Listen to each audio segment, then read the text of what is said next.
शादी में दहेज क्यों देते हो? और ससुराल वालों का होता है? क्यों होता है ससुराल वालों का? मुझे ये बताओ।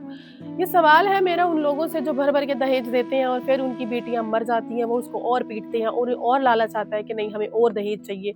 क्योंकि उन्हें पता लग जाता है अरे भाई इसके पापा तो बहुत दे सकते हैं, तो हम और ले लें, क्या फ़र्क पड़ रहा है? तो ये उन्हीं लोगों से सवाल है कि जो दहेज देते हो अपनी बेटी को क्यों नहीं देते?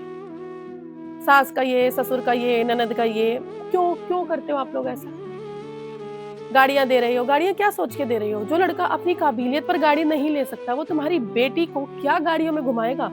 अगर तुम्हें इतना ही शौक है कि मेरी बेटी गाड़ियों में घूमी या आज के बाद उसको गाड़ियों में दिक्कत नहीं होनी चाहिए या तो उस लड़की को ही ड्राइविंग आती हो, तुम अपनी बेटी को दो।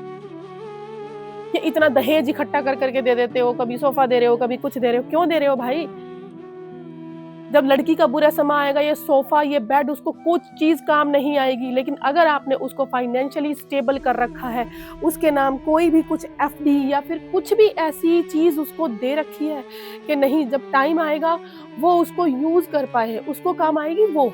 आपके सोफा बेड किचन का सामान कुछ काम नहीं आता।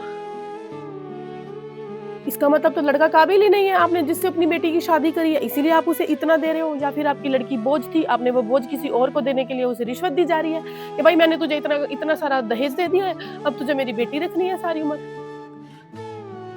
सोच बदलो तो सब बदलेगा। ये जो चीजें है ना, इतनी इतनी डॉरी, करोड़ों की शादियां, ये सिर्फ दिखावे में लोग मर जाते हैं। अरे भाई बदलो, अभी नहीं बदले तो कभी नहीं बदलोगे।